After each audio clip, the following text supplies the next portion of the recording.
Welcome to the Wall and Dorys sorrissays Part 3. To catch you up to date, basically what has happened is the second day of Battle of the Battlethorn. I play a beautiful day for Persian blood to be spilt.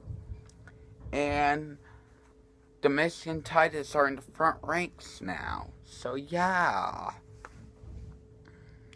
Let's get this party started. Okay, who are you, Spartans? Leonidas said.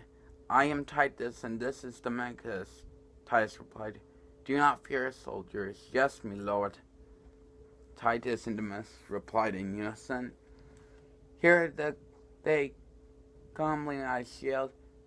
Phalanx ready, the Greek captain yelled. The Persians crashed into the Greek ranks. Many Persians fell before the first Greek sword was thrown. Titus and Demechus were fighting back to back. All of a sudden, Titus saw Demechus' head roll between his legs. At that point, Titus became infuriated. With the loudest war cry, he slew 3 Persians with his shield alone and 5 more with his sword. And that's just heroicism. A Persian knocked Titus to the ground.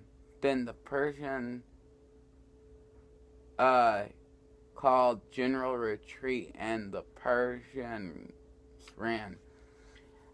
We ran them off, Leon said. Then the Greek captain yelled, the immortals are charging. Okay, immortals. What immortals are?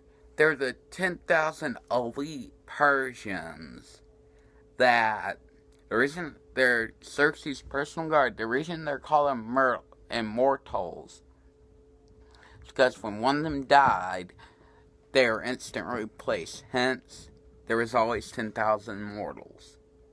Now, they weren't literally immortal. It was a figure of speech used by the Persians. Majesty, what are the immortals, Titus? Asked Leonidas. They are the Persian elites, but they are no match for us. Then the Greek captain yelled, Phalanx! The immortals crashed into the Greek ranks. Leonidas fought fierce, slaying many. Even though his age of 55, he fought like a 20-year-old man. Yes, sadly, people who watch the 300 movie, he's a 55-year-old man with a 6-month son. Now, any dude who can get the ladies at that age and have a 6-month-old son, I want to meet. Because he is awesome. Alright.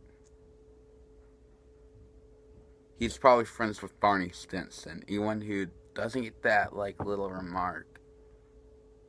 No, what I meant to say, Barney Stinson needs to be his wingman. Because Barney could get some lessons in wingmanship there.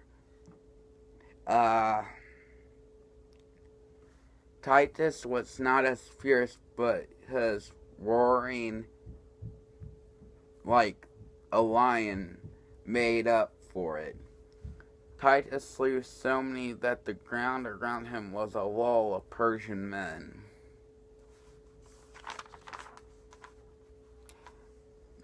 The Greeks lost formation. Okay, when I wrote this, it was a few months ago, and it says the Greeks. So from now on, they're not the Greeks, they're the Greeks. Just kidding. But before drawing his sword, Titus threw his spear into a Persian. It pierced 3 Persians. The immortals retreated, only escaping with a few hundred. The Greeks reformed just in time to repel the Persians' chariot charge. The only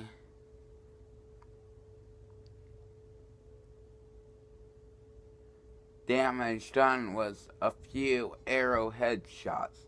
That night, Leonidas was in a tent with the Greek scout.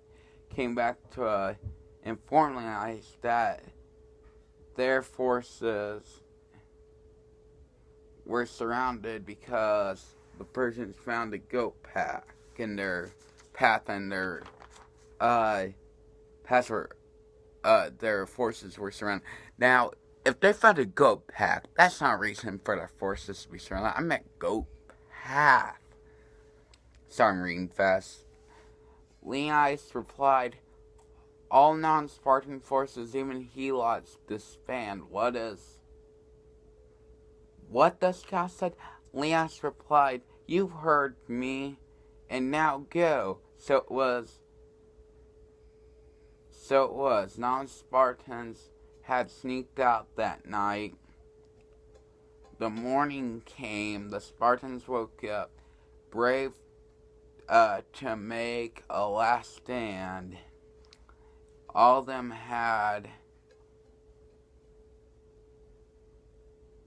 had each was a piece of bread.